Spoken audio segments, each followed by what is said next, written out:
Sawyer, we need to talk. What's going on with the whole career plan thing you submitted at school? Seriously, what were you thinking, you dunce? Your homeroom teacher called me. I didn't show up to the parent-teacher conference because, of course I didn't. So he wanted to talk on the phone. And now I hear you put down that you want to go to a vocational school? Are you kidding me? What on earth is going through that head of yours? No, absolutely not. That is completely out of the question. If this is about the cost or whatever, you really don't need to worry. I've been working part-time during high school and I've saved up a decent amount. And I'm planning to apply for a student loan to cover the rest. I've thought this through seriously. Since I want to be a writer, I thought I'd go to a vocational school that focuses on writing. Oh, please! Are you actually hearing yourself right now? That is such a ridiculous and spoiled idea. You don't get to chase some fancy little dream like that. You're graduating high school, and then you're going straight to work. End of story. Look, I've already decided I'm moving out once I graduate. I'm not planning to ask for anything from you. I'm not trying to be a burden. Oh, you think you could just walk out of here like that? Fine, go ahead, move out. That's your choice. But you better believe you're gonna pay me back. Every single dollar I spent raising you, I want it all back. Every cent. Wait, what? You're asking me to pay you back for raising me? You heard me. Your father and I wanted to put our full support into your older brother, Max. Not just emotionally, but financially, too.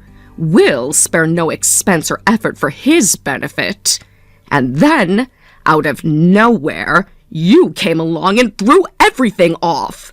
You were never supposed to happen, you know. That's a pretty insane thing to say to your child, you know. What's insane about it? It's the simple truth. We didn't plan for you, we didn't want you, but because of how it would have looked to everyone else, we let you finish high school. That's it. That's the extent of our obligation. But Max, he's different. We're going to pay for him to go all the way through grad school. That's going to cost a lot, so we need every bit of money we can get. Which means you need to get out into the real world and start working fast. So let me get this straight. You want me to go earn money so that my brother can go to college? Exactly. That's exactly what I'm saying. It's not like you're some gifted genius like Max. You've got no special talent, no academic skills, nothing worth investing in. The only useful thing you can do is earn money to support your brother's future. And to think, you thought we were going to allow you to continue your education? Ha! We are not wasting even 1 cent on a mistake like you. This is unreal. So listen carefully. You're going to tell your teacher you're withdrawing your application to that school and that you'll be job hunting after graduation. Oh, and one more thing. That money you've been saving from your part-time job, you are to hand over the full amount at once. What? Max and I were just talking about taking a nice little trip together, just the two of us. So we'll use some of your money to cover travel expenses and give the rest to your brother for spending money. You've got to be kidding me. I was saving that money so I could move out on my own. Yeah, there is no way in hell I'm giving you that money. The nerve! You think you get to talk back to me now? Let me be very clear, you foul little upstart. You do not have the choice to disobey me. You will do exactly what I say, and I say that you are giving me all your savings this instant. Go to hell, Mom!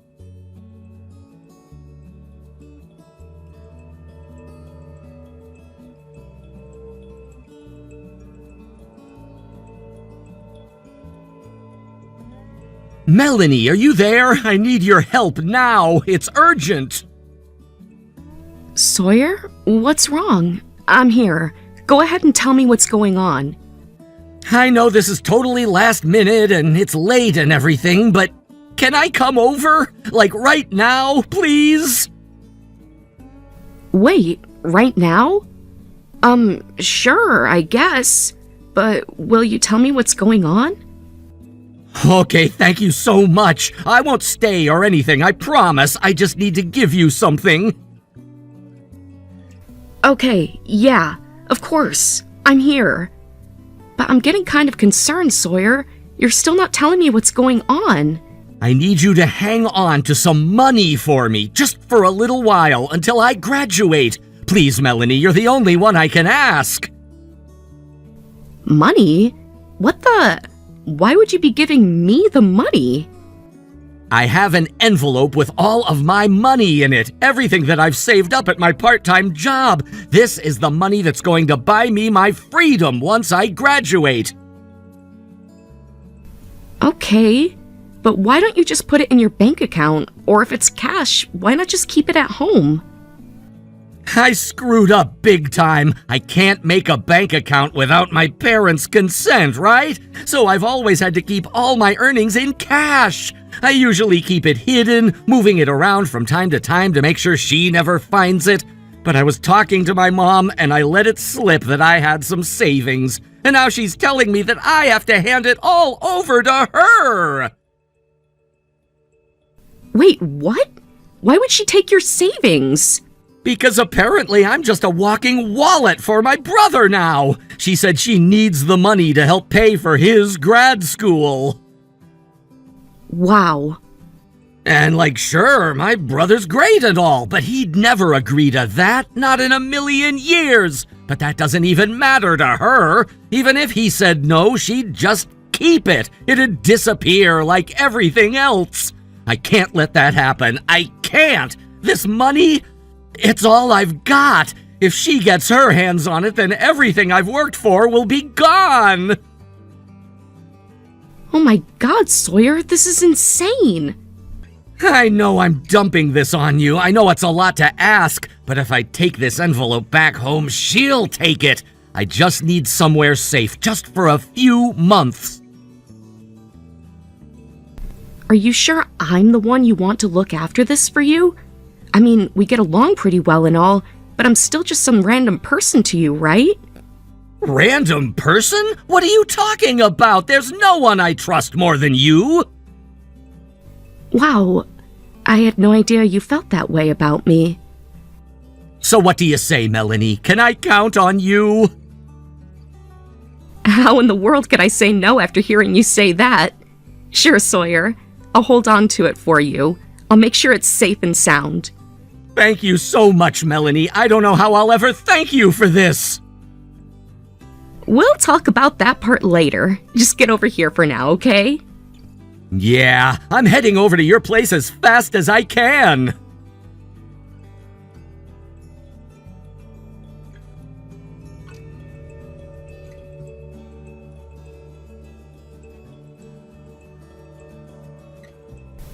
Sawyer! Where are you keeping all the money you saved up? I thought maybe you were hiding it somewhere in your room, but I just tore through the whole thing and couldn't find anything. I checked your dresser, your closet, under your mattress, nothing. Tell me where you hid that money immediately. So you did go through my room. I figured you would. Too bad for you that I was one step ahead of you. You slimy little vermin! What did you do with that money? If you just tell me now, I might still be willing to let it slide, but my patience is wearing thin. You can look all you want, but there's nothing left for you to find. What's that supposed to mean? It means I already used it. If you were just going to take it from me, I'd rather spend it myself. So yeah, it's gone. What? It's gone? You've seriously turned into a spiteful little brat, haven't you? I can't believe I've wasted all these years raising someone like you. This is exactly the kind of low, petty behavior I'd expect from a screw-up like you. You're disgusting. Worse than garbage. I knew you were a mistake the day you were born, and now you're just proving it. Honestly, I don't even know why I kept you around this long. And you know what? Forget about waiting for graduation. I want you out of my house today. Just get out and don't bother coming back. If that's how you feel, then I'll go ahead and take him off your hands. What? Since it sounds like you've officially given up on Sawyer, I'll be more than happy to step in. What the hell are you even talking about? I suppose this is the first time we've spoken, isn't it? My name is Melanie. I'm Sawyer's girlfriend. Oh, come on. That loser has a girlfriend? Really? You've got quite the imagination, don't you? Let me guess. You think just because this is over text, you can get away with this silly little act. Is that right? Pretending to be your own girlfriend. That's just sad. You think I'm pretending? Of course I do. You couldn't even get your mother to love you. What makes you think any other girl out there ever would? Well, believe what you want, but I care about Sawyer, and so does my family. My father in particular thinks very highly of him. He's planning to start a new company in a few years, and he wants Sawyer to be one of the founding members. Oh, wow. That's wow. You've officially lost it. This is next level delusional. You said you had no need for him, right? Since you've made your position clear, I don't think you'll have any problem with me taking him in. Sure, whatever. Knock yourself out. This whole thing is so ridiculous. I'd be laughing if it weren't so embarrassing. I think I'm done playing along with your delusions for tonight, Sawyer.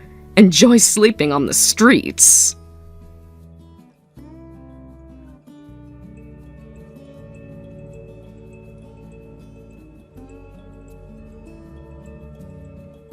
Sawyer, it's been such a long time, hasn't it?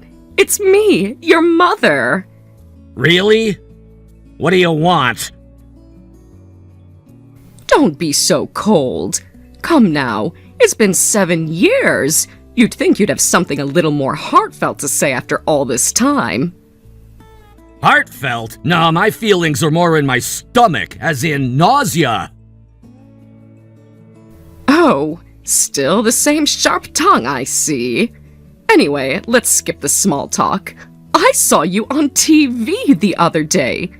I was so shocked I just about fell out of my chair. You've really made something of yourself, haven't you? Vice president of a video game production company. That's incredible. Thanks, I guess. So now that things are going well for you, I just wanted to say, you can come home now. Huh? Yes, I mean it. It's about time, isn't it? When do you think you'll be able to move back in? I'm not coming back! There's no version of reality where I return to that house! What? Why would you say that? Do you really not remember what you did to me 7 years ago? Because I do. You tried to take all the money I spent years saving up. You called me trash, said I was a mistake, and threw me out before I even finished high school. That was just, well, it was meant to be tough love. You know that saying, something like, spare the rod and spoil the child? That's what I was doing. I was preparing you for the real world. And it hurt me too, you know. Being strict with my own child wasn't easy, but I knew it was the right thing to do. And clearly it worked. Aren't you grateful for my masterful parenting? The only person I feel any gratitude to is Dad. What? After you kicked me out, he came back from his work transfer and found out I was gone, and when he asked you about it, you couldn't even give him a straight answer. You kept deflecting until you just stopped talking altogether. Then Max stepped in and told him everything, every last detail you tried to hide. Then Dad divorced you and Max cut you off. How do you even know all that? Because he and I work together now. We've been doing video game scenario writing together. Oh, well, isn't that marvelous? So he's the boss then? Max is the CEO? No, I'm his boss. He works under me. You what? You mean to tell me you're actually bossing your older brother around every day? I don't treat him badly, if that's what you're thinking. Our relationship hasn't changed. We've always gotten along pretty well. You have? Yeah, he's one of the few people who's always had my back, even when you didn't. You were just too busy hating me to notice. Unlike you, however, we notice things. All those dreams you pushed onto him, like grad school, the corporate job, the big salary, that was never what he wanted. That was just what you wanted. He was your retirement plan, your ticket to a leisurely and luxurious retirement. And you shoved it onto him without ever asking if he was okay with it. That's not fair. I never shoved anything onto him. That's exactly my point. You had no idea what he actually wanted in life, which, in reality, was to write, just like me. We used to share our stories, give each other feedback, talk about publishing ideas. We were on the same path, you just didn't see it or didn't care. I can't believe this. So when you kicked me out, he gave up on you too. He stood by me instead. Same with Dad. And as for me, I was lucky. Melanie and her father took me in and they helped me start over. If it weren't for them, I might have ended up on the street just like you wanted. Wait, Melanie? Are you talking about that fake girlfriend you made up? The imaginary one you used to text me back then? She's real, very real. She's the daughter of a major toy company's president. She is? And she wasn't pretending when she said she'd bring me into a company she planned to start. That game company you saw on TV, that's the one. It's real and it exists because of her. She gave me a place to learn and grow. She gave me time and space to study writing and design. And while I was building my skills, she was laying the foundation for the company that changed my life. Honestly, I'll never be able to repay her for what she did. And today, she's the CEO of the company that I work for. And, more importantly, she's my wife. You're joking! I'm not, actually. And Max is married, too. We both have kids now. We've both got families, and we're doing just fine without you. Oh, and in case you were wondering, Dad's living with Max's family. He retired last month and moved in with them. What? Why didn't anyone tell me about all this? Yeah, that was intentional. In fact, if you hadn't texted me just now, you probably never would have known. So tell me, how does it feel? How does what feel? The son you threw away, the one you said was useless, is running a company and raising a family. Not only that, he's working side by side with the golden boy you used to pin all your hopes on. And the best part? Neither of us wants anything to do with you. Dad chose us, not you. Max chose me, not you. You pushed everyone away, and now you're standing in the empty space you made for yourself. So yeah, how's it feel? Sawyer, And you thought I was gonna move back in with you? Please! I don't ever want to see your face again! Don't bother calling or texting me again. I'm blocking your number. Sawyer, please, don't do this!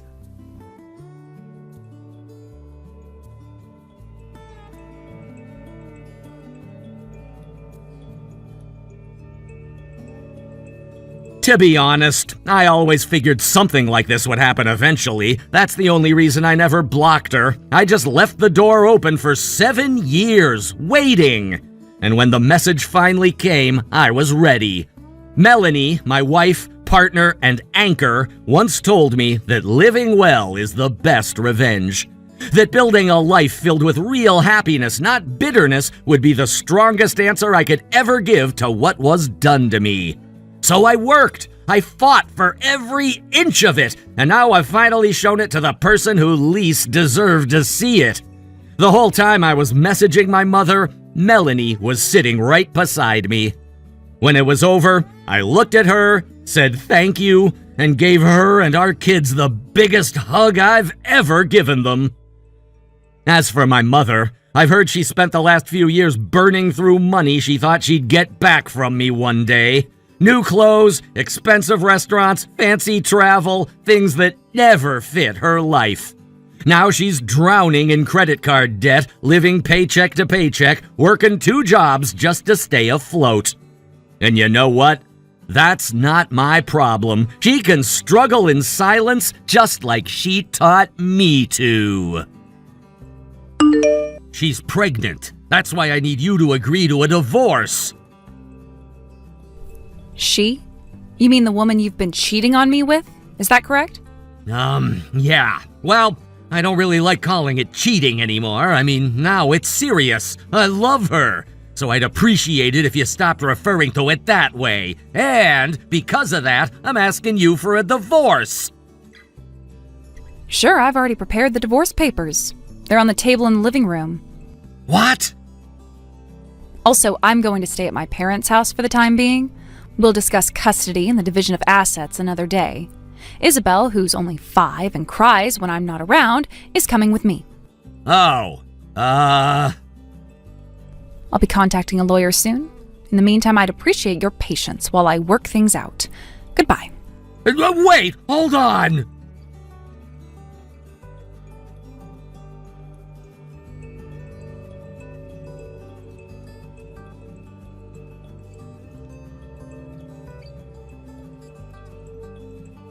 You're cold, Chelsea. Completely heartless. I always knew you were like that, but I didn't think you'd be this bad. I'm honestly disappointed in you. Oh, really? You're the one who's a married man with 3 kids, yet you fell for someone 25 years younger than you, went behind my back, and now you've even gotten her pregnant. And you think I'm the disappointing one? The audacity. I didn't think someone as pathetic as you would have the nerve to feel disappointed in me. What? I'm not pathetic. Don't call me that. Look, I did what I had to do. A child's involved now. As a man, I'm taking responsibility for my actions. That's the right thing to do. So you think just because you're taking responsibility, you're not a disappointment? Well, don't forget this. You already have 3 kids. You have had those responsibilities as their father long before this mess. Try not to conveniently overlook that fact, will you? Well? If you want to think of yourself as some honorable man for stepping up now, go ahead and pat yourself on the back. But just know this, no matter how you choose to see yourself, you better not forget the responsibilities you have as a father to all your children. You owe them that much.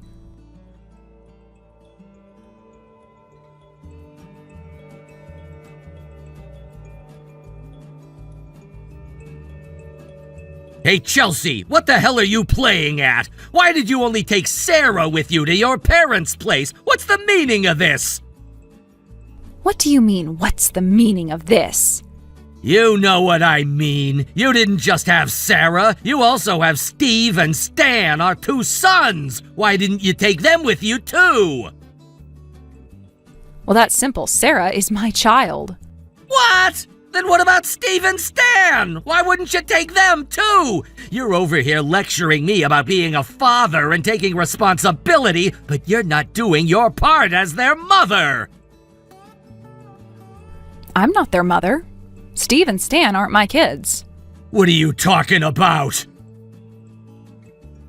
Those 2 boys are from your previous marriage with Gia.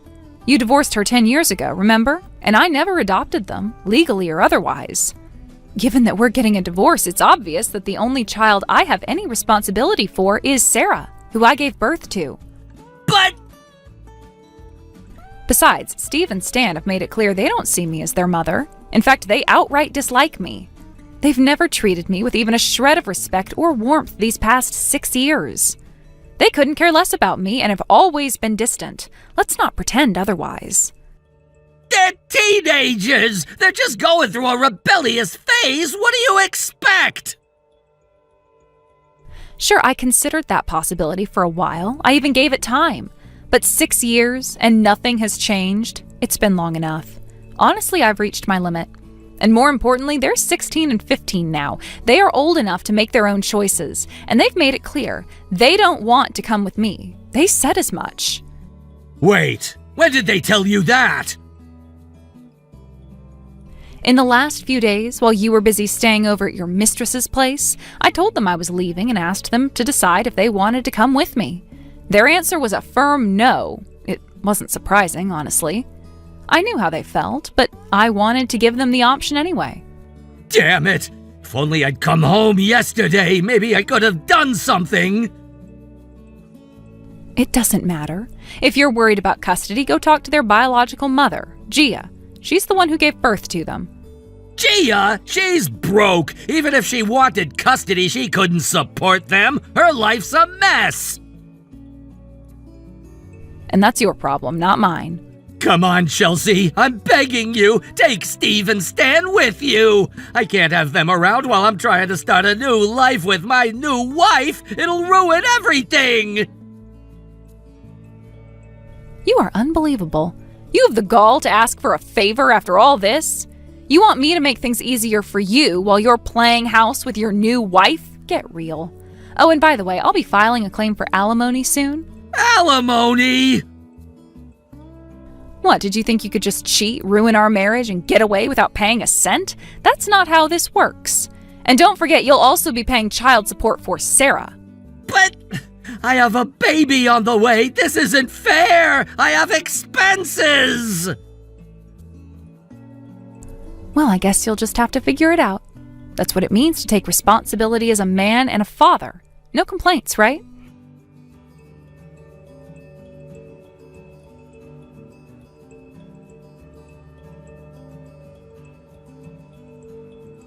Hey, Chelsea!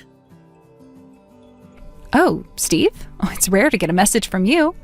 And being called by my name. How many years has it been since that last happened? Well... Oh, you can stick with calling me you like before. Since the divorce with your father is finalized, I won't hold it against you, at least for now. Yeah, okay. So what's the matter? It's just, I need some advice. Or maybe more like, I don't even know what to do in a situation like this. Out of all the adults I know, you're the only one who might give me a straight answer. What happened? It's Dad. He's telling Seth and me to leave. Excuse me? He says having us around makes it hard for him to bring her, his girlfriend, the woman he cheated with, into the house. He told us to quit school, find jobs, and live on our own. He even suggested that if we didn't like that idea, we should beg you to take us in and live with you instead. Unbelievable. He still hasn't changed one bit. Still as irresponsible as ever. Yeah, well, Stan and we talked about it. And honestly, neither of us feels comfortable relying on you for help. We know you've taken care of us for the last 6 years as a stand-in mom, and we do appreciate it, but our real mom is the one who gave birth to us. That hasn't changed. That's completely fine. Back when Sarah and I left the house, you both were very honest about how you felt. I know it wasn't easy for you to say all that to me, and though it doesn't erase the past, I've come to terms with it. Thanks. Anyway, Stan and I talked it over, and we were thinking about reaching out to our real mom. Your real mom? Yeah, it's a long shot, but we haven't seen her in 6 years. Back then, we didn't even have our own phones, so we don't know how to contact her now. 6 years ago, that's when your dad and I got married, right? Yeah, and when I asked Dad about it, he refused to give me her contact info. He probably can't. I only found out about this after Sarah was born, but did you know your dad was at fault in the divorce with your mom 10 years ago? Yeah, I heard from relatives that it was because of Dad's cheating. But since Mom was dealing with health problems and didn't have much financial stability, she couldn't get custody of us. That's right. I also remember hearing you went to the same university as her. That's true, though she graduated before I enrolled, so we never actually met. If there's any chance you know how to reach her, could you let me know? If we could just get in touch with her, Stan and I will handle the rest ourselves. All right, give me a little time, okay? I'll have to contact a few people to see if there's a way to reach her. And, Steve, you know how things are nowadays. Sharing someone's personal information without their consent is not allowed. Even if it's your mom, I'll need her permission before I pass anything along. Yeah, that makes sense. Once I've figured something out, I'll let you know by Saturday morning, regardless of the outcome. Got it.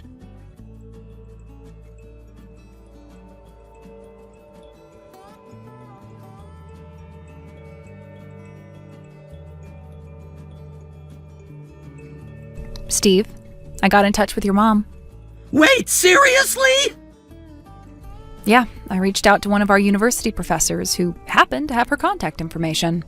Your mom called me back, and she has a message for you and Stan. What is it? She's willing to meet you both tomorrow. She'll be waiting near the ticket gates at B Station at 1 p.m. She's really going to see us? It seems so. It's been 6 years after all. She told me she wants to talk in person before deciding whether to share her contact info and update you on her life. As for how to recognize her, she said she'll be wearing a light blue scarf. Got it! Good. The rest is up to you. Take care of things from here. Chelsea? Hmm? Thank you. You're welcome.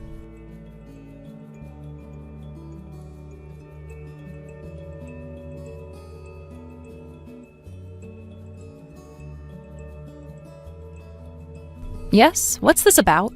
What did you say to Steve and Stan? What do you mean? They finally moved out recently, and I thought I'd finally get to enjoy my new married life with her. But now their mother has filed for a change in custody. I reached out to Steve, and he said he and Stan have decided to live with their mom. Oh, is that so? And now you're... what? Angry? Panicking? Whatever your emotions are, why are you coming to me with complaints? You knew they were planning to go live with her, didn't you? Well, I might have heard something along those lines in passing, but from what I understand, the boys thought long and hard about their future and they decided to turn to their biological mother. She accepted them, which is good for everyone, right? Meanwhile, you got exactly what you wanted, a house with just the people you choose to live under one roof with. What's the problem? It's the child support! I'm already paying for Sarah, and now I'll have to pay for Steve and Stan too! Even if it's only for a few more years, this doubles my financial burden! That's why I told them to quit high school and get jobs to support themselves! You are unbelievable. What? Steve and Stan made the right choice. Living with their mom will be far better for them. Wait a minute! As for Sarah, the child I gave birth to, I'll raise her properly and ensure she grows up happy and healthy. But about the child support! Isn't there a way to reduce the amount? My parents are in a nursing home. I can't even turn to them for help. And what happened to taking responsibility as a father? Well, I mean... You need to fulfill your minimum obligations as a father. That's your duty. Anyway, I think we're done here. Wait, hold on! Goodbye.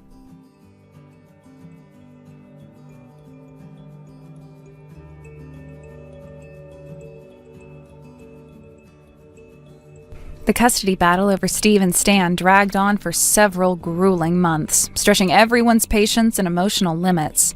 The courtroom was often tense, full of heated testimonies and complicated legal arguments. But in the end, the verdict was clear.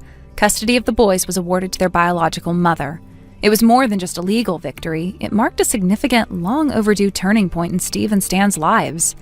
For years, they had lived in a house full of emotional neglect and instability, and now, finally, they were being given a chance at something better. Several factors had contributed to this outcome, but none more decisive than their father, Matt's consistent pattern of irresponsibility and the impressive growth their mother had demonstrated since their divorce. Matt's history was laid bare in court, revealing not only a lack of involvement in his sons' lives, but also a disturbing level of self-centeredness. One of the most damning moments came when the court reviewed past statements Matt had made, statements where he openly suggested that Steve and Stan should drop out of school and start supporting themselves financially. He claimed he needed to focus on his new relationship and didn't have the time or resources to deal with the demands of parenting. These remarks were shocking. They painted a picture of a man more invested in his own comfort than the welfare of his children. The court was not blind to the emotional neglect and lack of structure that Steve and Stan had suffered under their father's care. Furthermore, Matt's behavior during the trial only solidified the court's opinion of him. He deflected blame, failed to take accountability for his decisions, and repeatedly made dismissive comments that reflected just how little he understood, or cared about, the consequences of his actions. In stark contrast, their biological mother had evolved into a symbol of determination and redemption. She had lost custody years ago due to a combination of health struggles and financial instability. At the time, she was not in a position to provide a safe or secure environment for her children, but over the years she worked diligently to rebuild her life. By the time the custody hearings began, she was in excellent health, financially independent, and living in a stable, nurturing home. She came to court prepared, with documentation of her job, her home, and the steps she had taken to improve her situation. More importantly, she spoke with sincerity and love, showing deep concern for her son's emotional well-being. It was clear that she wasn't simply trying to win a legal battle. She was trying to make amends and offer her sons the stability and affection they had lacked for so long. Equally impactful was the testimony of Steve and Stan themselves. Now teenagers, they were old enough for their voices to carry weight in court. Both expressed a strong desire to live with their mother. They spoke about how much more seen and valued they felt in the brief visits they had shared with her compared to their everyday life with Matt. They described how he had prioritized his new partner over them, how he rarely attended their school events or even asked about their day. Their voices cracked with emotion, and it was impossible not to feel the truth in their words. With all these factors, the court had little hesitation in awarding full custody to their mother. For Steve and Stan, it was a chance to begin again, to heal, grow, and experience a kind of love and attention they had long been denied. But while this was a victory for the boys and their mother, the ruling spelled disaster for Matt. He was ordered to pay over $1,000 a month in child support for Steve and Stan. This was on top of what he was already paying for Sarah, his daughter from his marriage to me. The financial strain quickly began to close in on him. At first, Matt tried to downplay it. He believed he could handle the added pressure, that it would all work itself out, but reality hit hard and fast. His new wife, the very woman he had left me for, was not nearly as supportive or understanding as he had hoped. Their relationship, once full of excitement and stolen moments, began to crack under the weight of everyday financial stress. They fought often, the romance fading quickly as the bills piled up. She hadn't expected to live paycheck to paycheck, constantly worrying about child support and legal fees. Her patience wore thin. Eventually, she filed for divorce. Less than a year into their marriage, she took full custody of their child and left Matt to deal with the mess. The neighbors, once buzzing with gossip about their affair, now openly criticized the situation. Matt's once proud image had crumbled. Now responsible for child support for 4 children across 2 failed marriages, Matt's financial situation became dire. He was forced to take on multiple jobs, working day shifts, night shifts, weekends, anything he could find. His health declined and the stress became unbearable. The man who once paraded his new life as an upgrade now appeared worn down and bitter, a hollow version of himself. Meanwhile, Steve and Stan began to thrive. With their mother, they found consistency, affection, and encouragement. They were no longer invisible. Their grades improved and they became more social, and more importantly, they were happy. Their home was not extravagant, but it was filled with warmth. Their mother supported their dreams, listened to their concerns, and gave them the emotional foundation they had been missing. As for me, I focused on raising Sarah, who remained my priority. I kept a respectful distance from the situation with Steve and Stan, but I was deeply relieved to know they were safe and cared for. Occasionally, I would hear about Matt through friends or mutual acquaintances. The updates were always bleak. More work, more debt, more isolation. He had burned bridges with everyone who had once cared about him. In the community, Matt became somewhat of a cautionary tale. People whispered about his downfall, not with sympathy, but with a kind of knowing acknowledgement. He had made his choices, and now he was living with the consequences. The man who once seemed so confident and untouchable was now reduced to scraping by, doing whatever it took to fulfill his obligations. Steve and Stan never asked about him. It was as if they had closed that chapter entirely, choosing to move forward without the weight of their past. Their mother made sure they had the support they needed, both academically and emotionally. Slowly, the scars left by their father's neglect began to fade.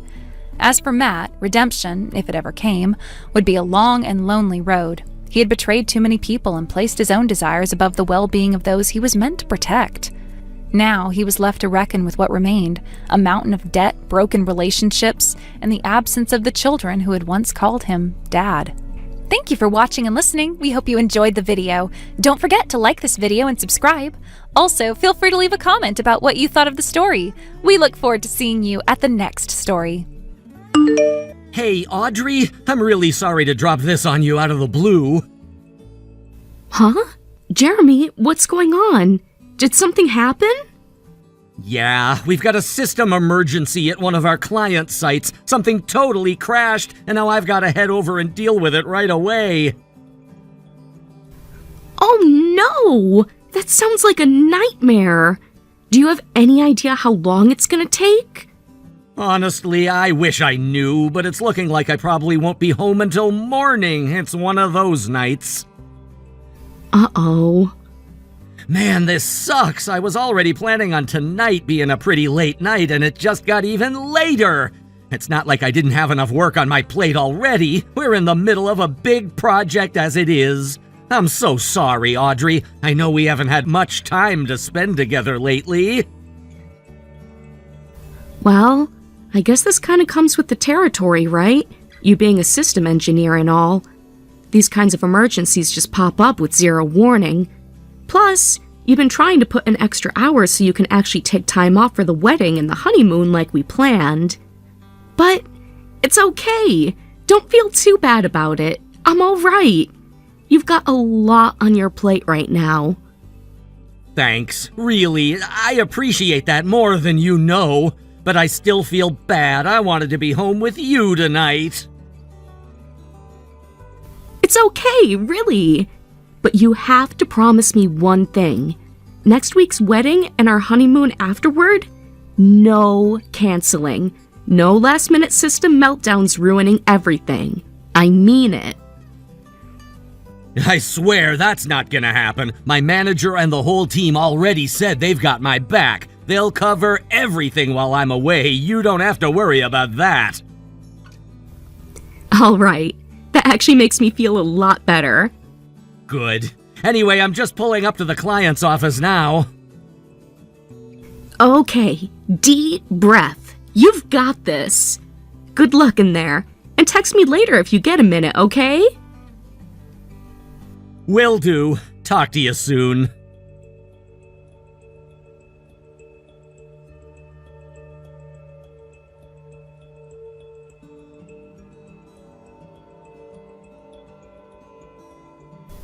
Hey, Sean. You're on your way to my place right now, aren't you? Well, guess what, babe? I just got the best news I've gotten all week. Jeremy suddenly got called into overtime, so he's stuck at work all night and won't be home until morning. That means we get to spend even more time together than we thought. Wow, when I think about it, this might actually be the first time we've spent the whole evening together at my place. There won't be anything getting in our way tonight, Sean. Just thinking about it is making me feel all warm and tingly. I want you here now. Hurry up and get over here. Hey, Audrey. Sorry to bother you at this hour. Is now an okay time to talk? Jeremy, what are you doing texting me? Aren't you still in the middle of that emergency job? Yeah, technically I am, but I managed to step away for a short break. Wait, really? I thought it was some urgent system crash or whatever. You're allowed to take breaks during something like that? Well, yeah, I mean, even in urgent situations, you can't just keep working non-stop. That'd be a recipe for disaster. When the job involves super detailed stuff like this, not taking a break actually makes it more likely I'll mess something up. Huh, I guess that makes sense. By the way, you're up a lot later than usual. Normally you'd be fast asleep by this hour of the night. Huh? Oh yeah, I guess you're right. But with you not here, I ended up just kinda zoning out. I put on a DVD and figured I'd relax for a bit, and next thing I know, it's already this late. Ah, I see. So you're still up. Of course I am. You can see I'm messaging you, can't you?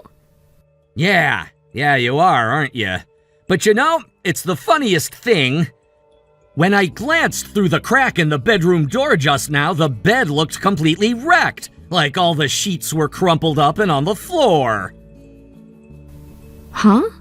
Wait, what? Oh, and there was something else. There's a leather jacket with a big tiger breathing fire on the back lying here in the hallway. That's not really my style. I don't own anything like that. It's also definitely a man's size, so I know it's not yours, which is weird, because as far as I know, I'm the only guy who's supposed to be in this apartment. Hold on. Huh. I don't know what it is, but something seems off about the apartment. Jeremy? What's going on? You're talking like you're actually in our apartment right now.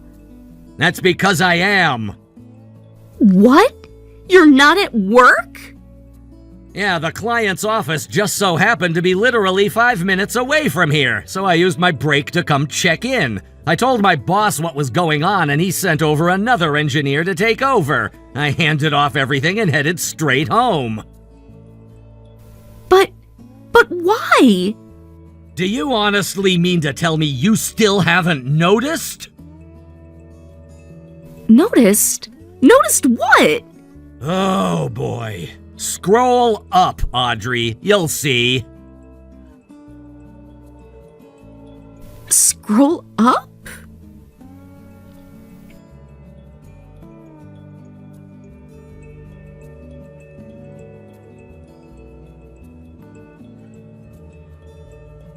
I'll take your total silence as a sign that you realized what happened. You thought you were texting your little boyfriend, but you actually sent all that sweet, steamy nonsense to me! You know, your fiancé, the guy who actually lives with you, the guy you're supposed to be marrying next week. It's really helpful that you went out of your way to blow the lid on your own affair to me. You saved me a bunch of money on hiring a private investigator.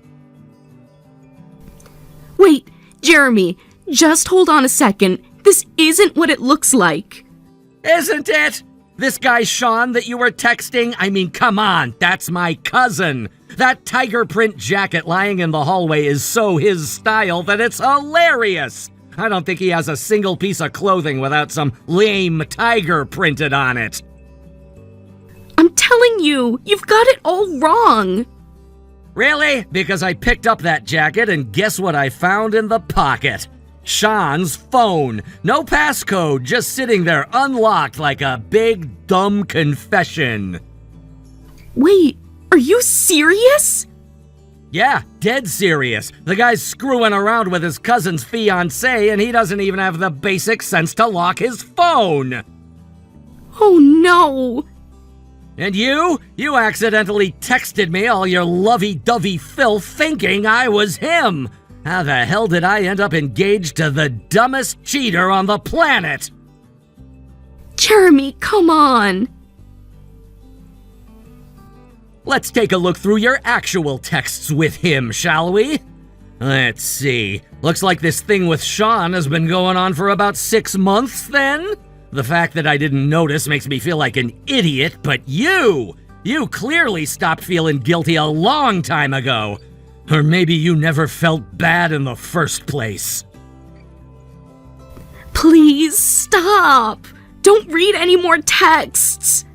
I've never really understood the mentality of a cheater. Obviously, it's a moral failure, but it's also just dumb. Like you're gonna get caught sooner or later, why not just break up and do it the right way? Look, it's not just my fault. Excuse me?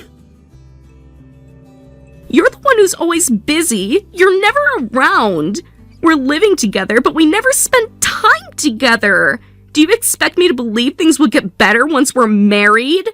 I was under the impression that you were aware of how demanding my job was and that you were cool with it. Are you kidding me? That was obviously a lie. You should have realized that I wasn't getting enough attention from you. I've apologized to you for how busy I am countless times, but even if I didn't, that doesn't give you an excuse to cheat on me, and with my cousin of all people. If you were really that lonely, then you should have been honest with me. You know, like use your words, communicate. I think that's pretty important for people getting married. He was there for me. Every time I needed him, he came running right away. And I mean, he's your cousin, so he kind of looked like you too. We just, we had good chemistry.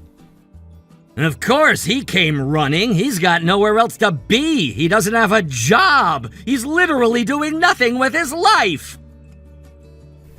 Wait, what are you talking about? He got fired over a year ago. He screwed up big time at his last job, and now he's living off his parents. And he's got no plans to get himself back on his feet either. He's just fine with the way things are.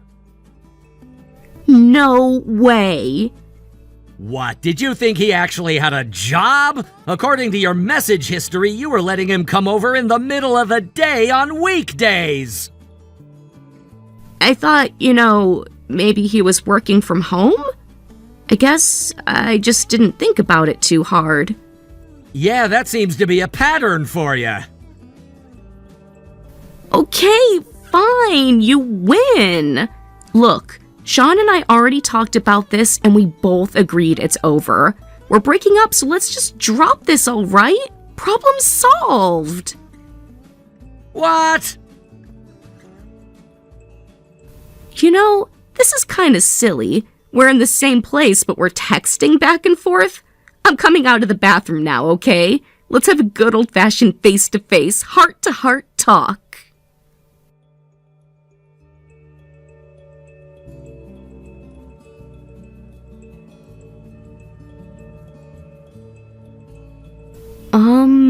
Jeremy? Hey, so where are our clothes? And why can't I open the bedroom door? Oh, your clothes? I tossed them out the front door.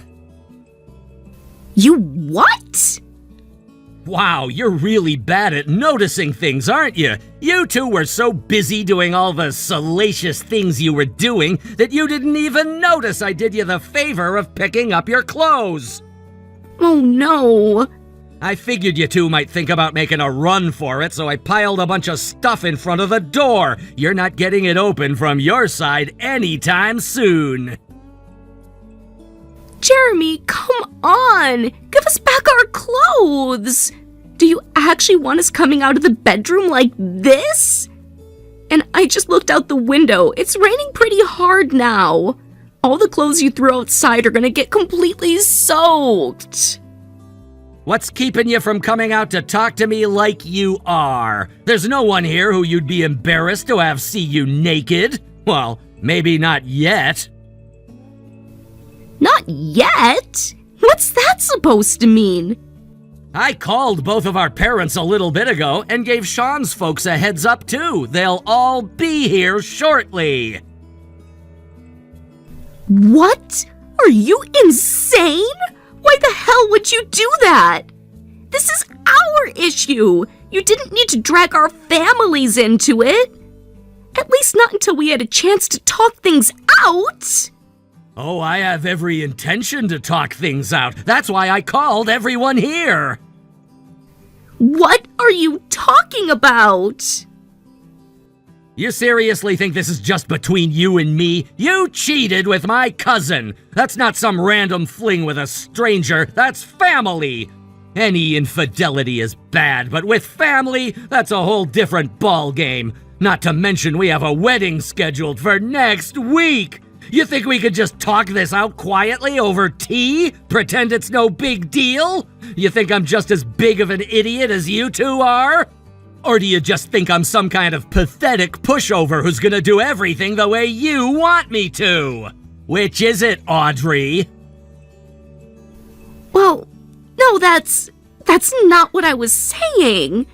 Good, then you understand why we're gonna talk with all of our parents in the room.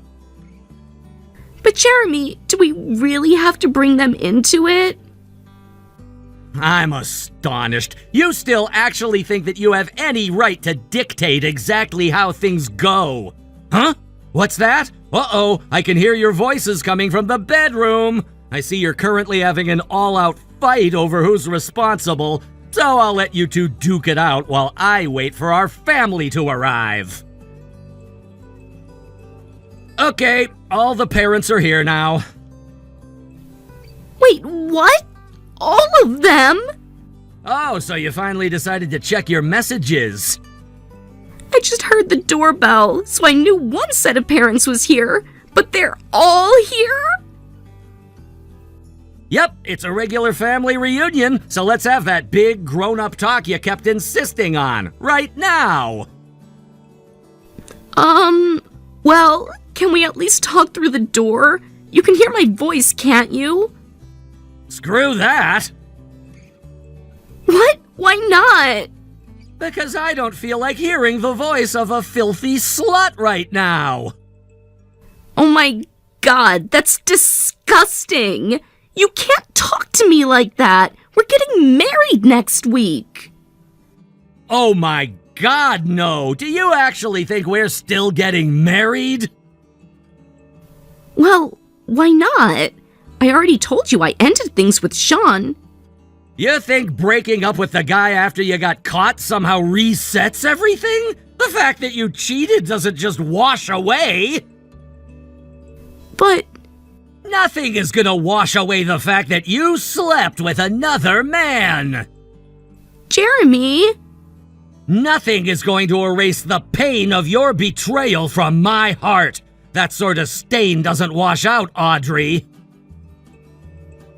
Come on! You can't throw all of this on me. You're at fault too. I was lonely. You made me lonely. I told you the project I'm on now finishes 2 days before the wedding. After that, I was finally going to have more time to spend with you. Well... Also, I was going to be promoted next month, and I was getting a raise. Things were finally turning around. We were going to have a stable life. Everything we dreamed about was just around the corner. Wait, seriously? You were getting promoted? A raise too? Yeah, not that it matters to you anymore. But that's great news. Why wouldn't it matter to me? Because I'm breaking up with you, you moron! No. No, you're not. You can't. You mean you don't love me anymore? Just like that? It's a funny thing, isn't it? Seeing the woman you love in the arms of another man can have a very negative impact on your opinion of them. Whatever positive feelings I once had for you are now all very, very not positive. You're terrible. You're really gonna throw me away after one little mistake? Well then guess what? You're gonna pay up big time. All the wedding cancellation fees, you're gonna cover that all by yourself. Are you kidding me? You're the one who wanted to break up, not me. I was fine with getting married, so you should be the one paying up. Wow! No, that's not how this works! You don't get to betray me and then expect me to pick up the bill! Why on earth would I allow you to get away with this scot-free? You're right about one thing, the wedding is definitely gonna be canceled. The honeymoon too! And I'm not paying 1 cent to cancel all that stuff. You are! You expect me to cover everything? Yep, every single cent. As for what happens next, I'm leaving that to our parents. They can deal with the mess you made in the living room. I'm done here. I'm gonna pack my stuff and I'll be spending the night at my coworker's place. Tomorrow morning, I've got an appointment with a law firm where one of my friends works. I'm gonna get this handled legally and officially. A lawyer? Are you serious right now? Absolutely! You are so deep in your own fantasy world it's impossible to have a real conversation with you. Plus, just looking at you and Sean makes me want to throw up, so I'd rather let a professional handle the rest. That way I don't have to hear another word out of your filthy mouth. Please, Jeremy, can't we just sit down and talk this out? Face to face, just you and me. Jeremy, come on! Don't do this!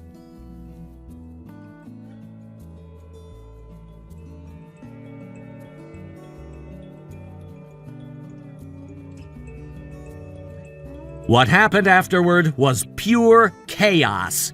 From across the street, I could still hear Audrey and Sean screaming and sobbing, begging for forgiveness like their lives depended on it. At the same time, their parents were frantically trying to calm them down while also falling over themselves apologizing to my parents.